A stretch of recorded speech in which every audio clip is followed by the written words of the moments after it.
Hello, my name is Razzaghi, and I think today's session is going to be on, or this week's session is going to be on study-specific data quality. So I will share my screen so we can get started.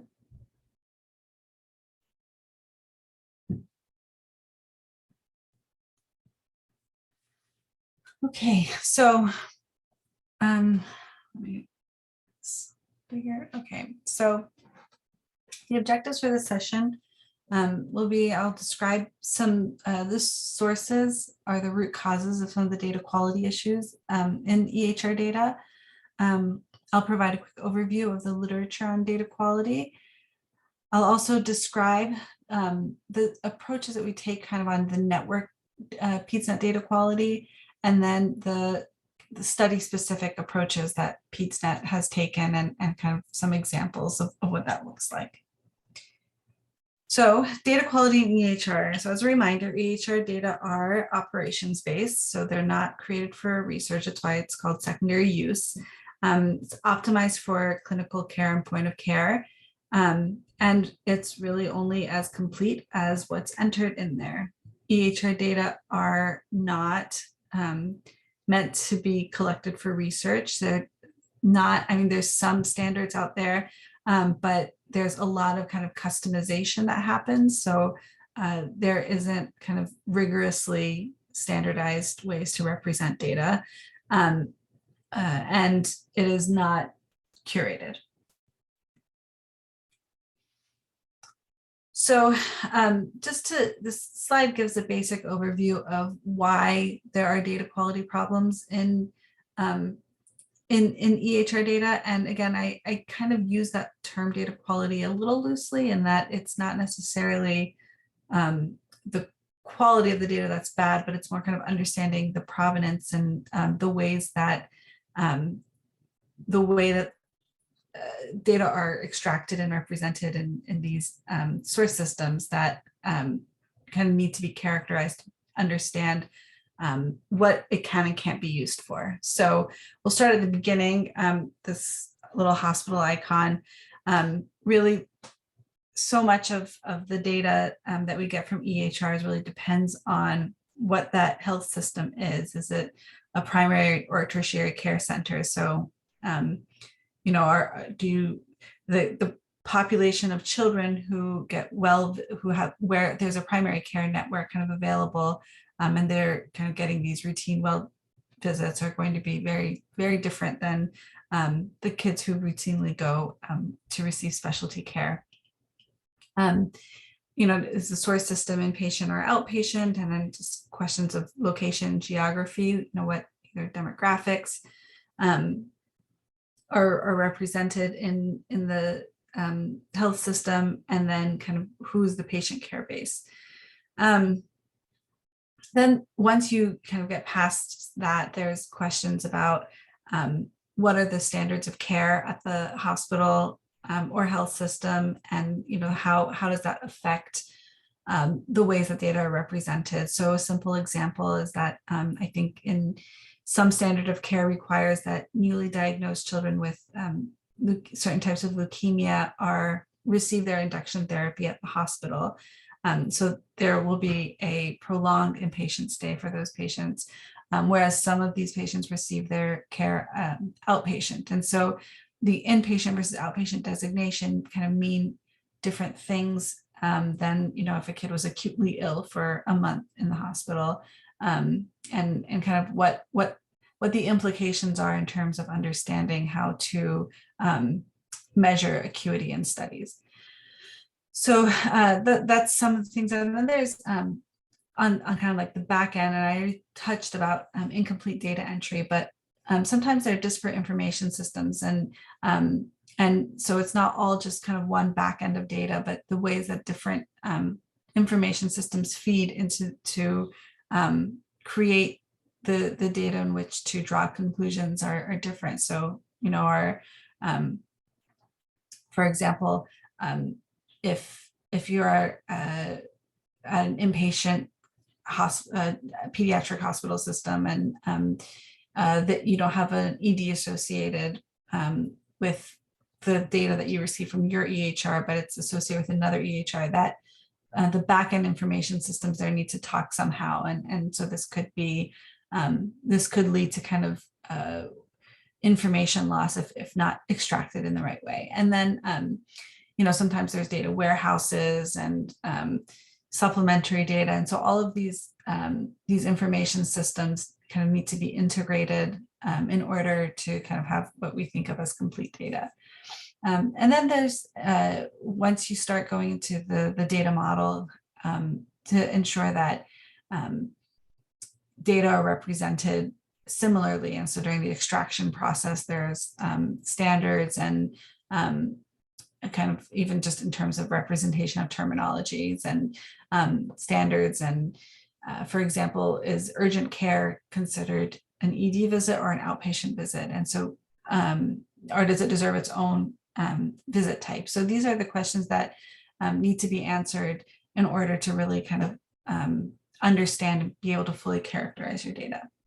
Okay, so in terms of measuring data quality, there's been a lot of effort in the literature to do so. I like showing this paper, even though I think now it's a decade old, but I think it's really important to demonstrate that there's a lot of terminologies that are not necessarily standardized, so or hadn't been, for a long time. So completeness is a way of describing data quality, but it's often used synonymously with things like accuracy and missingness, and even correctness is also used with accuracy. And so there's different shades of meaning in these different terms, and there isn't really a great way to kind of standardize those right now. The other problems is that some of these terms are kind of very broad. In 2016, there was a kind of large consortium headed by Michael Kahn, and he tried to develop a harmonized framework to describe data quality. So this framework has actually been widely adopted, and so a lot of the data curation checks in PEDSnet or used in OMOP kind of use these terms to describe their data quality. So it takes three kind of broad approaches: conformance, completeness, plausibility. Within conformance, it's broken down into value conformance, relational conformance, and computational conformance. So, value conformance is things like, are the values represented in the correct way to conform to the data model standards? Computational conformance, for example, is BMI computed accurately? And this is done across two axes. So there's verification and validation. So verification is really kind of the internal consistency, whereas validation is more about using a benchmark external source. So for example, computational conformance with the BMIs, and this is also, I think, the example they use in the paper. For verification, it would be that the BMIs are computed correctly, kind of consistently for the values within the EHR. And then the validation is, for example, a comparison to CDC growth trajectory values. So these are the terms used to describe conformance. And there's completeness of data, and then plausibility. So uniqueness, plausibility, temporal plausibility, and temporal plausibility. So does this data make sense? Is it accurate? And the temporal kind of describes those within a certain time frame and those without.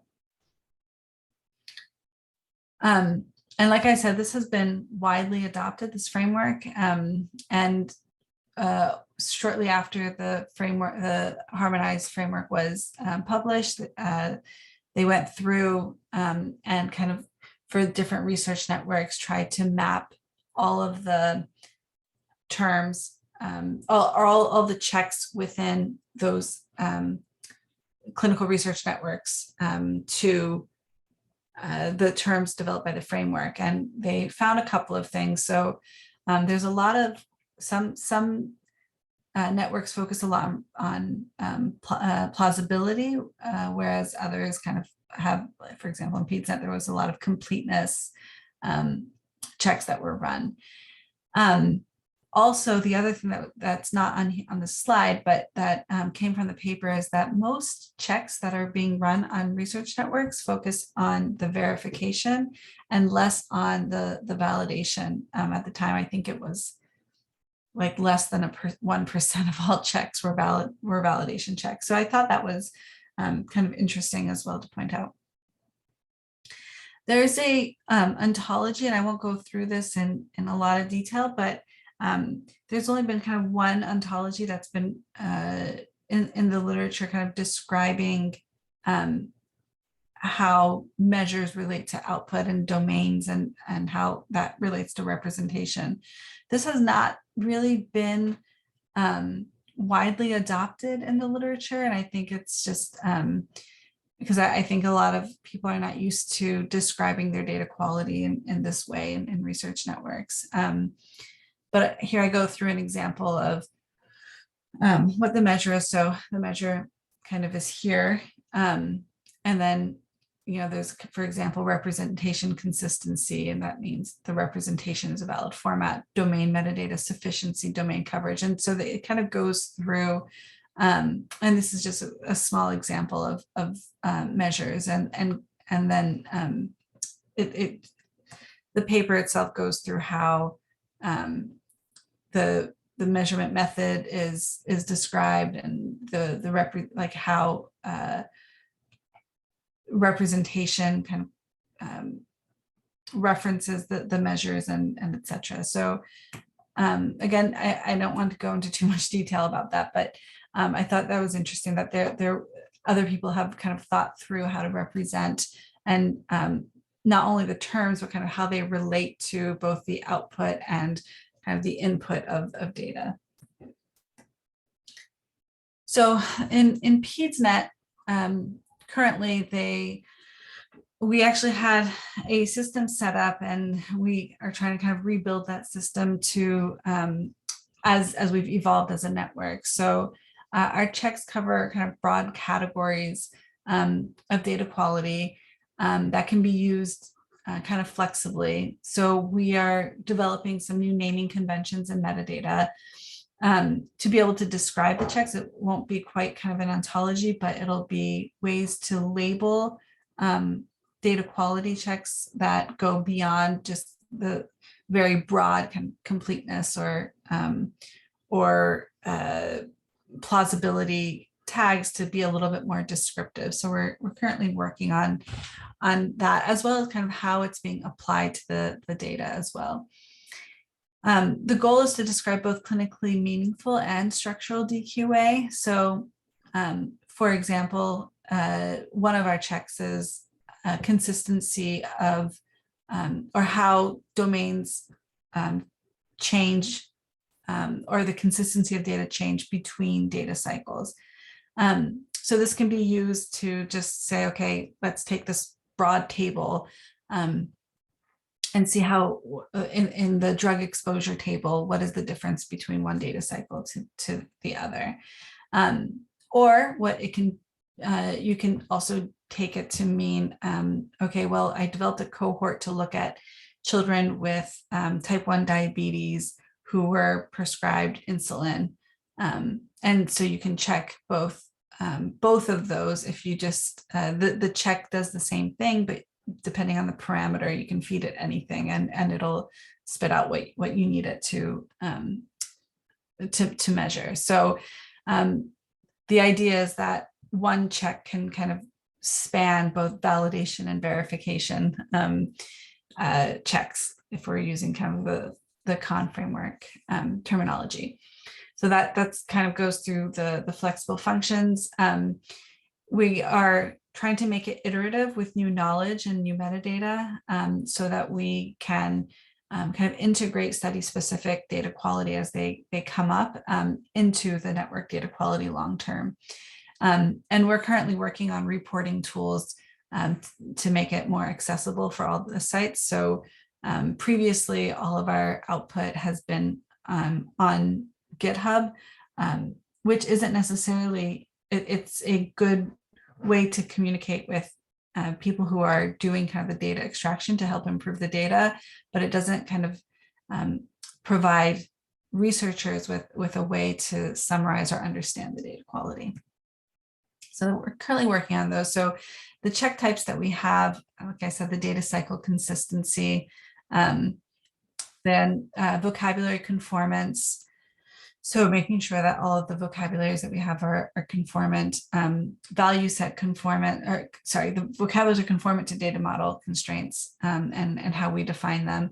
Value set conformant. So for example, in the observation table, do we have the concept IDs that are specified in our conventions? Then concept mapping conformance. So this is making sure, for example, that drug mappings are conformant and complete. And then visit identifier conformance. And so this should actually be concept mapping completeness, because we're looking at actual completeness of the concept mappings. Visit identifier conformance. Are there visit identifiers for the different facts across the tables? Drug RX norm is to ensure that we have making to see what proportion of drugs in the drug exposure table map to the different levels of the RX norm hierarchy. Completeness of patient and visit records, and then looking at visits or any kind of clinical fact temporality. So like looking at, for example, ED visits over time, or looking at patients with a COVID-19 lab or PCR since the beginning of the pandemic. So it's meant to just kind of look at facts over time. So we are, like I said, just developing naming conventions and metadata. So we have kind of these broad check categories, and then these are the check types, and then we, the domain and application, kind of where in the data model it's being applied to, and then the context. Is it study specific? Is it something more to just look at something clinically meaningful over time? We call that semantic. Or is it purely structural? Is it just measuring the I guess conformance to the data model and the standards that we set? So for example, the data cycle consistency, something that's structural will be looking at procedure types over time. Something that's more semantic is looking at the COVID-19 diagnosed patients with labs. So trying to understand, applying clinical context to the data quality check. And then these are kind of the naming conventions, which I'll leave, but won't go over in detail. So in terms of the DQA output, this is for one of the outputs for one of our sites for looking at temporality of visits over time. So you can see some clear trends and potential issues that come up. So we would want to know kind of what happened at this time. And we're also working on a system that would then take kind of the responses to that and store it as metadata about a site's kind of data characteristics. So here's completeness of patient records. And so here we're looking at, so for example, outpatient visits without drugs. So the proportion of, at this site, outpatient visits without drugs is almost 80%. So is that high? Is that low? So part of what we're trying to do is develop meaningful thresholds. And part of that is comparing across sites, but some of that is also by kind of benchmarking. Then we look at concept mapping conformance. So what is the proportion unmapped for example, inpatient administrations? And this is looking at the drug exposure. So part of this is a kind of conformance measures. Are we using the correct mapping standards? And some of it is kind of completeness as well. How well are we covering the range of the mappings. So that's kind of just the network DQA and some of the ways that we're describing it, applying it, and trying to come up with naming conventions. So, understanding based on how the check is used, what the check categories might be, and the context. Then we get into study-specific data quality. And I do want to kind of preface this by saying that no study to date that we've done has been without a DQA issue. So, we come in all of our studies, no matter how good our network DQA is, there's always something that comes up in a study that is unexpected or is a little bit surprising. And so those are the things we try to account for when approaching studies using data network, the data network. So part of it is understanding what the data provenance is, as well as what the potential cause might be for the data quality issue that we're seeing. And I touched on this a little bit earlier, it's not necessarily a data quality issue, but kind of just a characteristic of the data. What is happening at that institution that the data might look a little bit different when compared to other institutions. And in this case, you might need to account for that difference in the analysis rather than calling it kind of a problem with the data itself. So I'd like to just review this as well, and that data quality viewpoints is really important. So when we're talking to people who are kind of in the data every day, the important thing is to kind of conform to network requirements, data model requirements, data model standards, terminology conformance, and that sort of thing. So, is the data kind of being accurately represented? And accurate here really means correctly extracted and represented to kind of reflect what's happening in the source system. Whereas the researcher's view is more along the lines of, does it actually have face validity? Is what I'm seeing making sense? And it's more about clinical practice than kind of making sure that the data extraction process is correct. And so so when I talked earlier kind of about making DQA checks in PEDSnet flexible to, you have one check but can do several things, and even measure different things based on whether we're thinking about it from a conformance point of view or a completeness point of view. So that's just important to keep in mind, especially as we approach the data with research, trying to understand kind of the different viewpoints in terms of measuring data quality and data curation. And I do want to say there's been kind of a limited approach in terms of describing study-specific data quality in the literature. There was a paper published in 2018 that kind of starts to provide guidelines, and it's done by kind of taking different dimensions of studies and different dimensions of DQA and providing definitions and tests for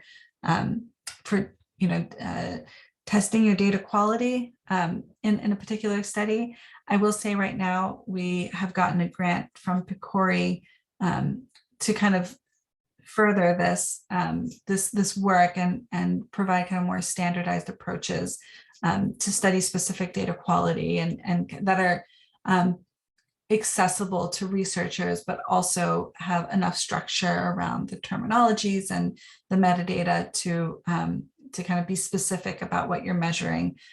So kind of marrying the idea of structural data quality with kind of clinically plausible or clinically meaningful data quality. And so this is the framework that we're using to do that. Doing study-specific data quality requires both understanding what the clinical data factors are and how they're represented. So how is diabetes, what does it mean clinically, and what are those underlying data constructs that represent it? And then how do you actually map those clinical concepts to data variables. What does it mean to do that, and how can you practice that? And then kind of assessment lenses. So what gives it face validity? What are the tools that we use? Then there's kind of the analytic uses. So you could do, dozens of data quality checks, but especially for study specific data quality, what you want to do is focus on the analytic uses. What are the main variables in the study that you want to look at, and how can you kind of narrow down what you need to be able to run the analyses. Then and if it's not study specific, kind of other factors come into play, like what is the scope of the check? Do you want to make it very broad? Do you want to make it very narrow? What are kind of the domains of interest, and et cetera? And then using data quality principles that are currently in the literature, like what are the what checks do you want to use? Do you want a completeness check, and et cetera? So then you take that and apply some methods, as well as kind of understanding what will give it face validity on a set of variables or constraints based on analytic uses. And then this all comes together for the data quality check. So what does this mean kind of concretely? Again, we haven't, we're developing kind of more specific guidelines, but to date, what we've done in PEDSnet is some of the following. So we tried to look at attrition across institutions and kind of every step of the attrition to see where things might not be aligned or internally consistent. Looking at terminology and code utilization. So not only just are they using the right terms, but are for example, the diagnoses that we're seeing in condition occurrence representative of codes of source systems. Then kind of the primary variables, do they kind of align with cohort definitions? So, if you have a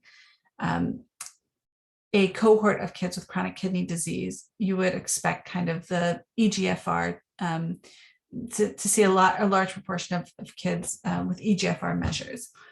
Then looking kind of variations across time, are we seeing spikes at certain time points, and why might that be? Concordance of variables. So kids with hypertension, are they receiving antihypertensive medications? Missingness and unmapped concepts. So this was kind of a broader DQ, like we covered this in the kind of the network DQA, but then for your specific study, how many, where are we seeing mismapped data or missingness in terms of variable definitions. Then looking at kind of outlier values, and then duplicate values across the network. So duplicate heights and weights can really kind of throw off an analysis if not accounted for. So some examples that we've done. So this is for a study looking at children with mild to moderate kidney disease. And so there's different steps where you can see each line represents one of the institutions participating in this study. And so you can see there's some institutions that at step 8 in the attrition, where we actually look at specialty, provider specialty, fall right off. And so this is, a clear data quality issue and kind of inconsistency among sites and capturing some of the important information that we need to be able to even just get the cohort.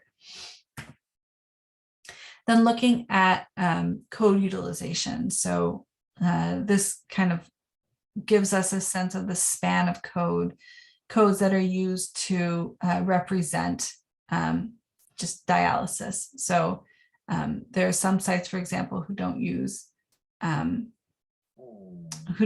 this code at all. This one, for example, but then this site uses it the most. And so seeing that span and seeing if there might be something wrong or doesn't make sense, might not have face validity in these procedure codes would be really important. So here, this is an example of duplicate values. So this is looking at height measurements across time. And so you can see clearly there's one institution that has, first of all, a peak that we need to account for, so some temporal trends that don't make sense. But given the size of that institution, this spike did not make sense. And what we realized it was because of the duplicate values.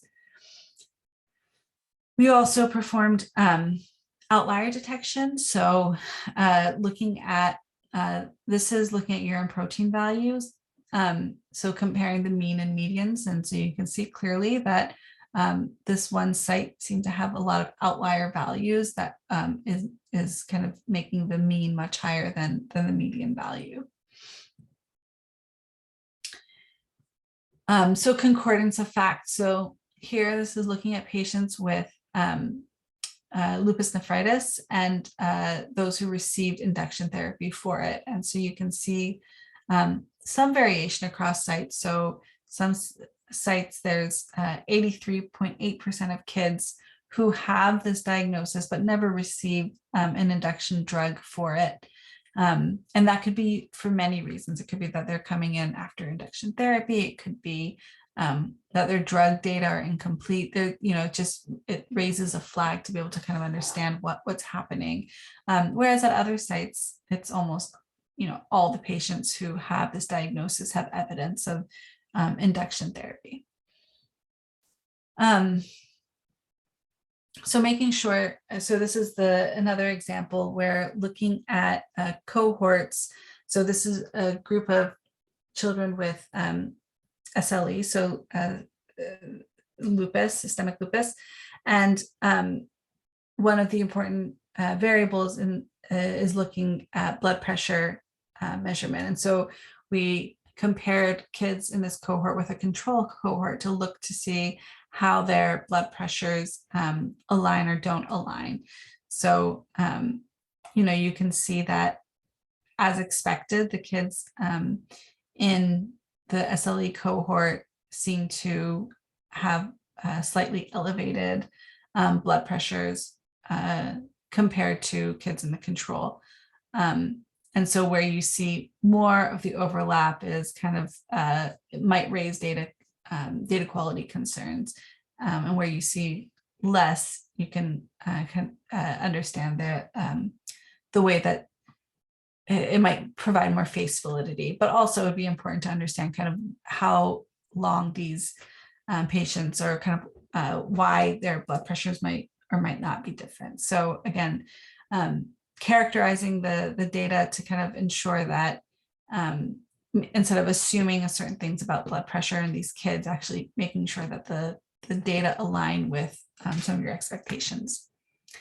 So to sum up some of the concrete suggestions. So if you are receiving a cohort or you want to perform analyses, some of the things to do with the data is kind of testing the attrition and making sure that the cohort is going to return the number and type of patients that you're expecting, making sure that the code utilization that you have is both complete and kind of, if you expect some consistency, or be able to detect outliers. So if there's a non-specific code that's being used for a certain diagnosis or procedure, to be able to identify that and understand the potential implications, making sure that the variables that you are looking at will align with cohort definitions, variations across time. The concordance of variables is also really important and actually sometimes throws off investigators a lot